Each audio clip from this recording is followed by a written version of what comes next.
Peace be with you. I'm Mark. I'm Fernan. And welcome to Usapang Tinapay.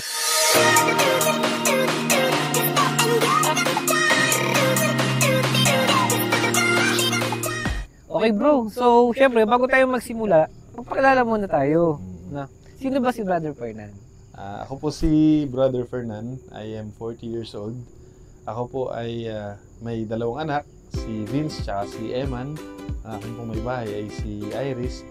Ako po ay nagsiserve sa community at ang aking buong pamilya for 7 years na sa Missionary Families of Christ. Yung pong buhay namin bilang mag-asawa, bilang pamilya, napakasimple lang po ng pamumuhay namin. Pero dahil kasama namin si Lord sa buhay namin, lahat po ng bagay nagiging awesome. Wow, amen. So sino naman ngayon si Bro Mark? Okay, ako naman po si Brother Mark. I'm 37 years old. And yun, magkasama kami ni Brother Fernan sa trabaho. At magkasama rin kami sa community. So, ayun, doon kami talagang naging mas close pa. Kasi magkababata talaga kami ni Brother Fernan. Pero yan, syempre lumilipas yung panahon. Nung meron na kami mga asawa, saka lang ulit tayo nagkasama. No? At yan, I'm happily married with my beautiful wife, si Joyce. Shout out kay Mami, I love you. Tapos meron po akong apat na anak. May apat po kaming anak, si Liam, si Shem, si Arius, at saka si Eloise. Ayun, mga 11 years na or 12 na rin kami dito sa Missionary Families of Christ, kung saan, ayun, dami namin ginagawa, no? So, ayun, dami naming service, music min, households, attend ng mga iba't ibang assemblies.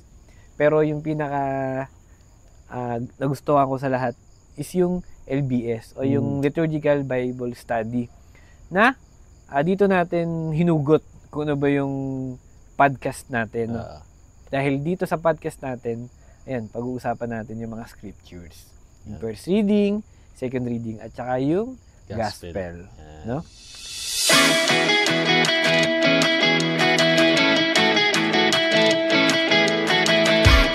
Siyempre, bago tayo magpatuloy, dapat kwento natin sa kanila kung paano ba nangyayari lahat to. Oo, no? Kung paano ba natin naisip itong podcast na to, no? Itong podcast na to kasi, nabuo siya dahil yung kapatid ko, nag-share siya ng link ng podcast nila sa ibang bansa. Yung share mo sa akin, no? Ngayon, nung napanood ko siya, parang natuwa ako kasi kapatid mo yung pinapanood mo, tapos buhay nila bilang OFW yung kinukwento niya. Ako, nag-iisip kasi ako ng mga paraan kung paano makakapag-share ng salita ng Diyos, kung paano ma-share yung experience ko bilang panibagong tao dahil nga nakilala ko si Lord sa pagsali ko sa community. Ngayon, sabi ko parang okay tong platform na podcast kasi casual lang siya, no? Parang nagkukwentuhan lang. Yun, pagkapanood ko, chinat ka agad kita. Sabi ko, bro, gulat nga ka dun eh. Pwede kang meron ako naisip na gawin. Okay ba sa'yo? So, yun. So, yun na yung start nung pag-conceptualize namin, pagbuo namin itong podcast na to.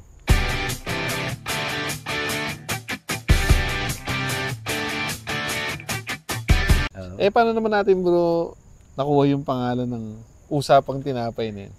Oo, kasi naisip kong Usapang Tinapay kasi 'di ba yung salita ng Diyos para din yung tinapay, no?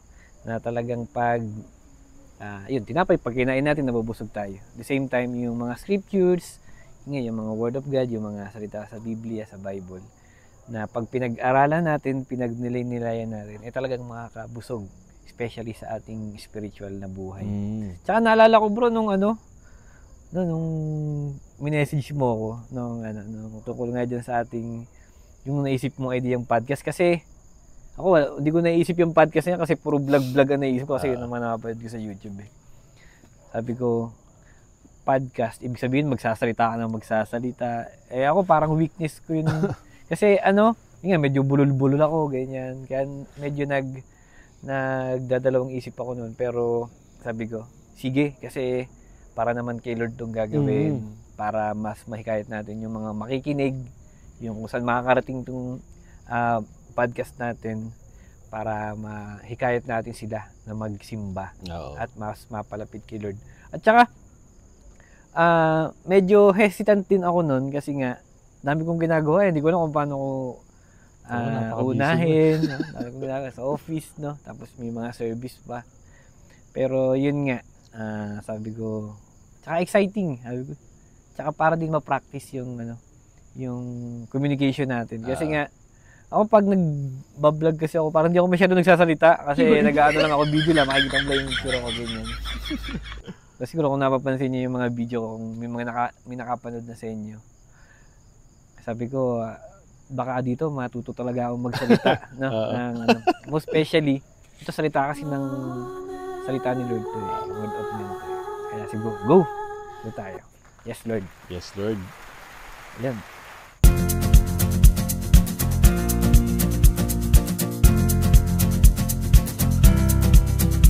Nung naisip mo tong gagawin natin na to, yung idea na to na yung usapang tinapay. Para saan ba to at bakit ba natin to ginagawa? Ano ba yung purpose? Yun nga, so yung una talaga, ang naisip ko siya, makapag-convey nga tayo ng message from God. So, syempre, habang pinagpaplanuhan natin, so naisip natin, parang mas maganda kung about sa misa yung magiging topic natin. Kasi, usapan natin. Napansin ko, parang marami tayong nakikita sa simbahan na nadidistract, no? Kasi siya iba't ibang reasons. So yung iba, alam ko yan, uuwi, hindi masyadong naintindihan yung sinabi ng pare. Kasi normal na tao lang tayo, no? Inaantok tayo, yung anak natin maingay, may palakad-lakad. So, naisip ko ngayon, kung pag-uusapan na natin yung magiging gospel para sa Sunday, yung makakapakinig nito, pag attend nila ng misa, ma-anticipate nila ngayon yung sasabihin ng pare, mas mauunawaan nila. Kahit na mayroong distraction sa simbahan, at least may idea na sila kung ano yung pag pinagdiriwang natin kapistahan sa Sunday na yon. Kasi 'di ba, linggo-linggo iba-iba yung pinagdiriwang natin. So maganda kasi yun, pag nagsimba ka, hindi ka lang tatanggap ng osya. Kailangan yung salita ng Diyos tatanggapin mo din. At least, bago ka magsimba, may idea ka kung ano ba yung mga reading, yung first reading, second reading, at saka yung gospel. Kasi minsan, ako sa experience ko bro, minsan sisimba ko, matapos yung misa, nang wala talaga ako naiintindihan. Parang nasabi lang na nagsimba ka. Pero,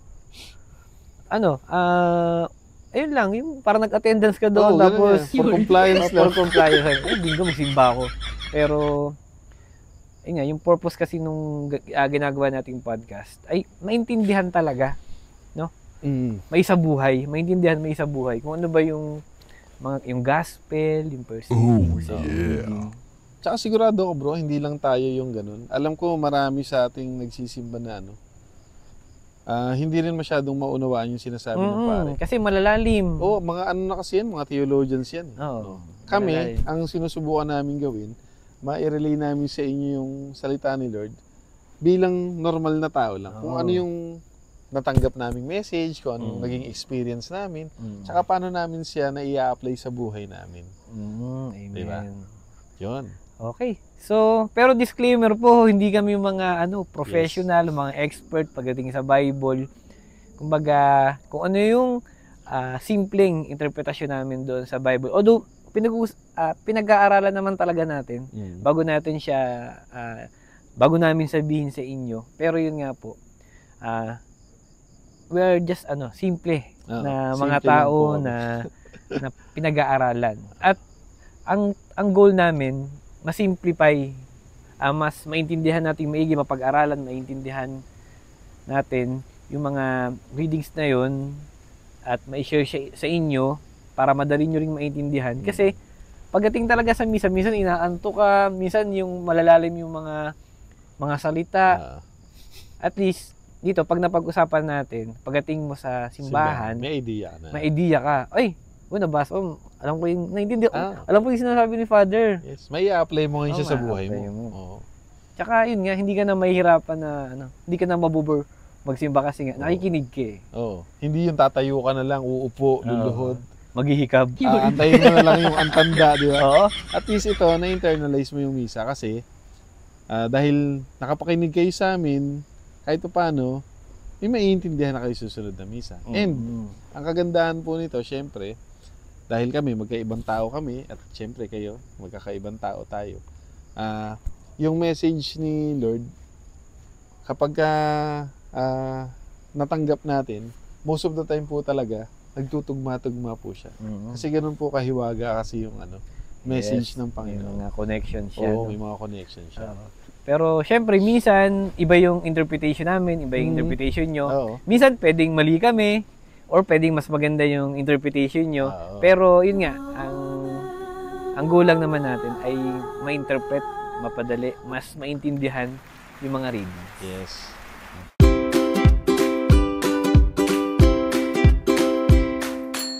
Bro, yung Bible, syempre, doon natin kukunin lahat ng pag-uusapan natin.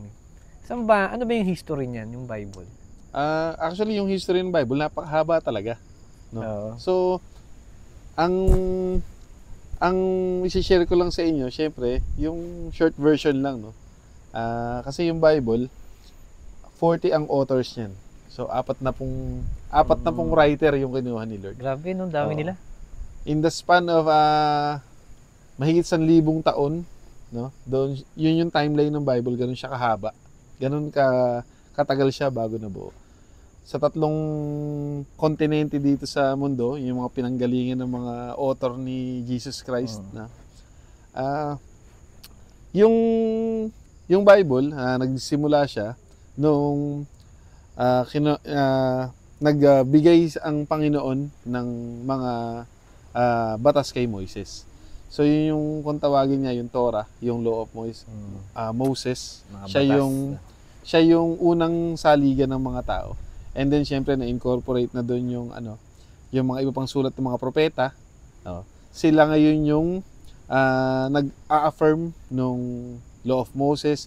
And then yung mga sumunod, yung iba pang mga writings na galing din sa mga propeta na pinadala ng Panginoon. Kasi yung mga tao nun, di ba, may batas na sila pero tumataliwas pa rin sila sa utos ng Panginoon. Parang kahit ngayon, ganun din. So si Lord, dire-diretso siya ng padala ng mga prophets. So doon nabuo yung Old Testament. O kung tawagin na yung Old Covenant. Okay. And then nung dumating si Jesus Christ, yung tinatawag na New Testament or New Covenant. So doon naman, yung New Testament, doon pumapasok yung Gospel, yung Acts at saka Revelations. Bali, yung New Testament, tungkol naman siya sa buhay at kamatayan ni Jesus Christ. Kung paano niya tayo sinalba. So doon yung 4 na main author na lagi nating binabanggit sa Gospel, no? Si Matthew, si Mark, si Luke, at saka si John. So konting lang dun sa 4 na yun, bakit 4 na writer pa, di ba? Pare-pares naman sila ng pinag-uusapan, di ba? Si Jesus Christ naman lahat yun. So kasi si Matthew, noong time na nangangaral siya, ang audience niya, mga Jewish. So kailangan maipakita ni Matthew na si Jesus Christ, yung fulfillment ng prophecy ng Old Testament. So ganoon yung form ng pagkakasulat niya ng Gospel. Na si Jesus Christ ay fulfillment ng mga prophecies. Ito naman si Luke, ang audience niya naman, ang pinapangaralan niya, mga Romans. Di syempre, ang mga Romans yan, ang kinikilala ng mga yan, authority, power. So, sa Gospel ni Luke, si Jesus Christ, pinortray niya bilang isang superhero. No? Makapangyarihan, malakas. Yan. Tapos si Mark naman, ang target niya naman kasi, mga Gentiles, mga Greek, yung parang outcast nung panahon na yun, pinortray niya naman si Jesus Christ bilang Savior para sa lahat, na walang pinipili na kahit na sino. Tapos si John, lahat nung na-miss nung tatlo, tungkol kay Jesus Christ, si John naman, isinulat niya naman yun. Kumbaga, mas private yung approach ni John sa gospel niya about Jesus Christ. Pero lahat yun tungkol kay Jesus Christ. Kaso kaya 4 na author, di ba, yung ginamit ni Lord kasi iba't ibang portrayal, mas marami tayong malalaman tungkol kay Jesus Christ. So kaya naman siya tinawag na Word of God. Kaya siya tinanggap na ang Bible ay salita ng Diyos. Kasi ang Bible, yung Catholic Bible, yung lahat ng 73 books nun, lahat yun ay pinapatunayan yung pagiging Word of God ni Jesus Christ. Kasi si Jesus Christ ang Word of God na nagkatawan tao. So yung Bible, lahat yun, pinapatunayan na si Jesus Christ ay Word of God. Kaya tinanggap natin na yung Bible ay Word of God. Yan. Grabe, no? Oo. Please. Actually, Tayo ng idea. sobrang haba pa niyan ng history niyan. Kaso baka abutin tayo dito ng ano. Tsaka hindi ko alam lahat 'yan. Babasahin ko na 'yung lahat. Tingin ko okay na 'yun, yung ganong yung para lang sa Bible. Magka-idea kayo kung bakit ba natin yung ginagamit yung Bible. Ngayon bro, 'di ba syempre kinolekta pa 'yan. Kailan ba na-finalize yung Bible natin? Paano ba siya actually bro, nung 325 AD, inassemble sa Council of Nicaea. No?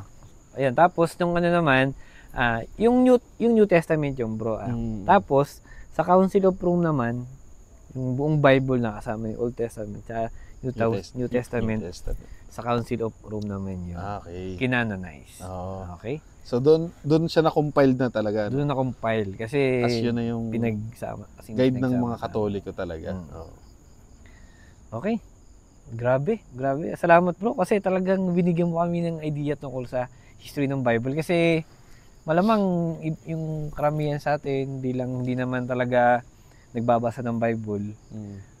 Hindi alam yung history na yan. Yung Bible nga mismo hindi masyadong alam yung history pa kaya. So talagang very good. Very Actually bro, kaya ako talaga inalam yung history ng Bible kasi ang tao, hindi ka naman dapat basta-basta lang, di ba, naniniwala kapag may sinabi sa'yo ganito, may sinabi sa'yo ganyan. Tama. Alam mo, yung faith mo kay Lord, masosolidify mo lang yan kapag ikaw mismo sa sarili mo, nag-aral ka. Oo, diba? Tama. So yun yung ini-encourage din namin sa inyo, na hindi pwedeng sinabi lang ni Pedro, sinabi ni Juan, na maniniwala na agad kayo. Maganda, nag-aaral din kayo ng by your own. Mapapatunayan nyo talaga na legit si Lord. As in talagang siya yung, kung mayroong 100%, siya lang yun. Walang kaduda-duda sa pinagmulan niya, sa ipinapangaral niya. Yang history ng Bible, kaya lang ako nainganyo aralin kasi unang-una mong iisipin, di ba? Sino nagsulat? Yun. Di ba? Saan ba galing? Yung ganun. Sa lahat ng pag-aaral, sa lahat ng pagtatanong, ng pagre-research, talagang mapapatunayan mo talaga na galing sa Diyos yan. Kasi nga, basta napakahiwaga ng pagkakabuo niya. So, hindi lang siya basta, ang ganda nito, i-anuhin natin. Pagsamasamahin natin. Hindi yan napagtripan lang. Hindi inimbento na, kunwari, ganito, ganyan. O isama din sa Bible. Hindi siya ganun Kumbaga, pinagdasal, dinuscern. Yes. Pinagdasal, dinuscern talaga yan. Tsaka syempre, through the guidance of the Holy Spirit. Yes. Hindi naman mangyayari lahat yan, syempre, kung walang guidance ng Holy Spirit. Amen. So, galing. Thank you bro sa knowledge na sinare mo sa akin.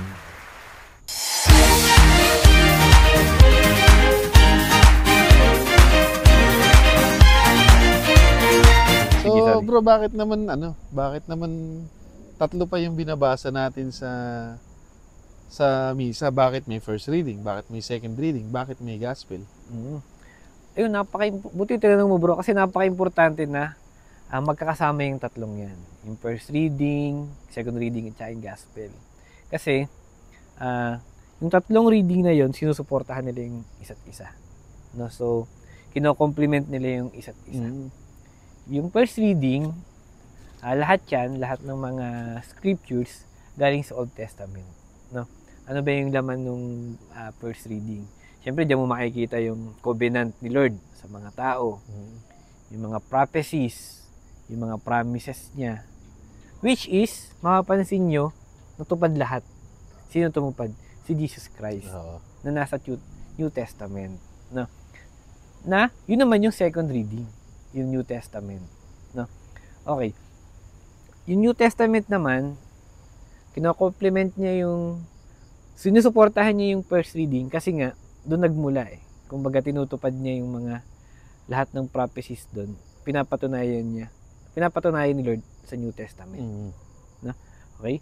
So, ito namang second reading, pagdating sa gospel, kumbaga nagbibigay naman siya ng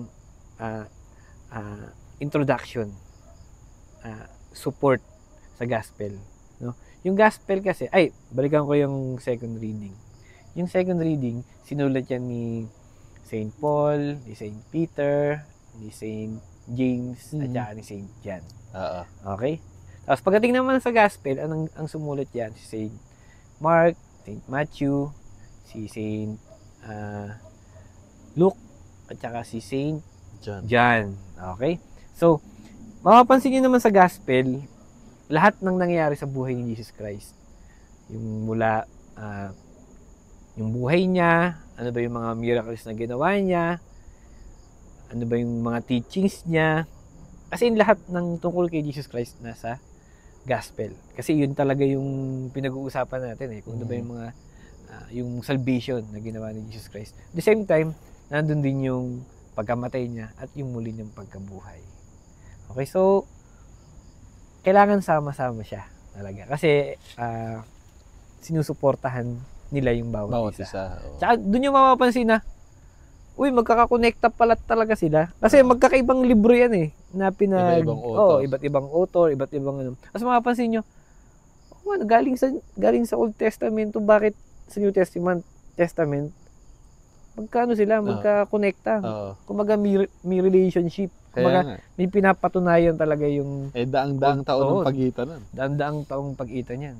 At saka, mapapansin mo, ganun pala yun. Kasi ako dati bro, nung nagsisimba ako, akala ko, basta lang yung binabasa. Random, no? Random, na tapos, kung ano lang yung gustong sabihin ni Father, tapos, okay, umuo lang tayo. Yung pala, hindi siya basta ganun lang. Hindi siya basta, discern siya. Oo.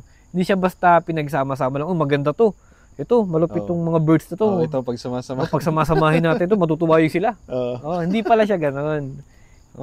May purpose yung bawat bakit sila pinagsama-sama sa misa. Amen. Yun. So, kaya pag-aaralan talaga natin yung tatlong yan. Yes. Yun yung magiging focus natin sa podcast na to. Tsaka pag nasanay ka na kasi talaga nakakapakinig niyan, maglo-look forward ka talaga. Kasi every time na kami, personally, pagka kami umattend ng liturgical Bible study, every time may miracle na nare-receive kami kasi iba't iba kaming nakaupo doon. Sa huli, yung message para sa lahat. Talagang nagko-coincide talaga siya. Iba-iba man yung wording, pero yung main, yung core ng mensahe nandun talaga. So, hopefully, dito sa mga susunod na episode, no, mai-share namin sa inyo namin ni Bro Mark yung mga na-experience namin, yung mga message sa amin, at sana kapulutan nyo ng aral, no? Maging inspirasyon nyo, maging guide nyo para unang-una ganahan kayo magsimba. Yeah. Siyempre, para ma-reform nyo rin yung buhay nyo. Diba?